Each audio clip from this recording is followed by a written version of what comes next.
অবস্থার কিছুটা উন্নতি হলেও তবে এখনো পর্যন্ত সংকটমুক্ত নন মুকুল রায়। এখনো পর্যন্ত যে খবর পাওয়া যাচ্ছে যে হাত পা নাড়াচাড়া করলেও এখনো তন্দ্রাচ্ছন্ন মুকুল রায়। গতকালই ভেন্টিলেশন মুক্ত করা হয়, সাড়া দিচ্ছেন চিকিৎসায়, দাবি করেছেন চিকিৎসকরা।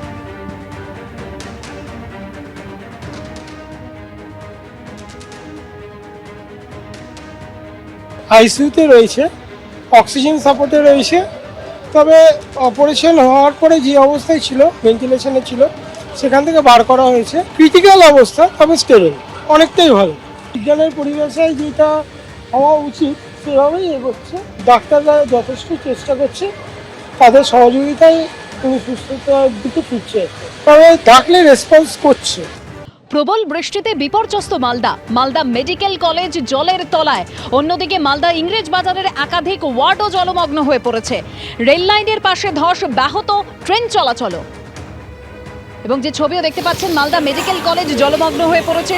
প্রবল বৃষ্টিতে বিপর্যস্ত মালদা, জলের তলায় ইংরেজ বাজারের একাধিক ওয়ার্ড। রেল লাইনের পাশে ধস নেমেছে, যার ফলে ব্যাহত ট্রেন চলাচল। মালদা মেডিকেল কলেজে জল জমেছে, অর্থাৎ জলমগ্ন মালদা মেডিকেল কলেজ, যেখানে রোগী এবং রোগীর পরিজনরা যথেষ্ট সমস্যার মধ্যে পড়েছেন। সেই ছবি আপনারা দেখতে পাচ্ছেন। বিপর্যস্ত মালদা, প্রবল বৃষ্টিতে জলের তলায় ইংরেজ বাজারের একাধিক ওয়ার্ড জলমগ্ন হয়ে পড়েছে এবং রেল লাইনের পাশে ধস, যার জেরে ব্যাহত ট্রেন চলাচল।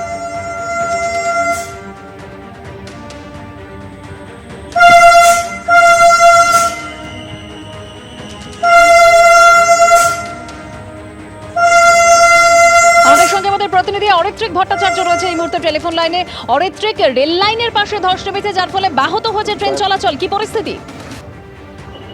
দেখো, যেটা জানা যাচ্ছে সেটা হচ্ছে মালদায় আজকে প্রবল বৃষ্টি হয়েছে সারাদিন, এবং এই বৃষ্টির ফলেই যেটা হয়েছে, মালদা এবং জামিলঘাটা স্টেশনের কাছে ডাউন লাইনের পাশে একেবারে মাটি ধসে গিয়েছিল, এবং যেভাবে বিপজ্জনকভাবে মাটি ধসে গেছিল, একজন লাইনম্যান তার নজরে পড়ে একেবারেই রেল চলাচল বন্ধ করে দিতে হয়। প্রায় আধ ঘন্টা বন্দে ভারত এক্সপ্রেস দাঁড়িয়ে যায়, অন্যান্য ট্রেনও দাঁড়িয়ে গিয়েছিল। তারপরে রেল দপ্তরের কর্তাদের ব্যাপারটা নজরে আসার পর মেরামতির কাজ শুরু হয়েছে। এখন যেটা জানা যাচ্ছে, সেখানে রেস্ট্রিক্টেড একটা স্পিডে, অর্থাৎ ধীর গতিতে ট্রেন চালানো হচ্ছে, যাতে কোনো রকম দুর্ঘটনার আশঙ্কা না থাকে, এবং তার সঙ্গেই কাজ চলছে ওই অঞ্চলে, যাতে রেল লাইনের তলার মাটিকে আরো মজবুত করা যায়, সেই কাজ চলছে। সেই কাজ সম্পূর্ণ হলেই তবেই নির্দিষ্ট যে গতি আছে সেই গতিতে ট্রেন চালানো সম্ভব হবে। তবে আজকে রাত্রির মধ্যে গতি খুব একটা বাড়ার সম্ভাবনা নেই। আপাতত গতিতে এখান থেকে ট্রেন চলবে, তার ফলে বেশ কিছু ট্রেন অনেকটা দেরি করে গন্তব্যে পৌঁছবে, এমনটাই জানাচ্ছেন রেল কর্তারা। ধন্যবাদ অরিত্রিক।